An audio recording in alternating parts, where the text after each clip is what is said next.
Почитувани представници на медиумите, почитувани сограѓани, преку бројни спроведени мерки во континуитет, покажавме вистинска грижа за младите во нашата држава. Во таа насока е носењето на законот за младински додаток кој обезбедува месечна исплата од 3000 денари на млади вработени лица до 23 години со завршено најмалку средно образование, а кои се вработени во производствена дејност или се занимаваат со земјоделство.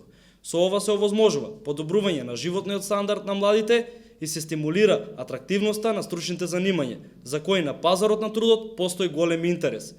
Истовремено им се излегува во пресред на потребите на работодавачите со соодветно квалификувана работна сила, која тие ја бараат меѓу стручното образовани млади луѓе. Законот за младински додаток ќе придонесе за подобрување на севкупните економски односи, ќе ги поттикне економскиот раст на економијата, а со тоа ќе придонесе за зголемен вкупен економски раст и развој во Република Северна Македонија. Младинскиот додаток, заедно со мерките за стимулирање на интересот за дуално, односно стручно образование, зголемениот фонд на оперативните мерки за вработување кои вклучуваат тренинзи и оспособување на младите за профили кои се барани на пазарот.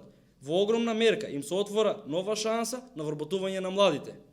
Потврда за сите заложби на СДСМ и владата изминатиот период и намалување на стапката на невработеност кај младите на 35%, која е значително намалена во однос на 2016 година, кога во времето на ВМРО-ДПМН изнесуваше 48,2%. Младите ги препознаваат овие политики и на 12 април истите ќе ги поддржат.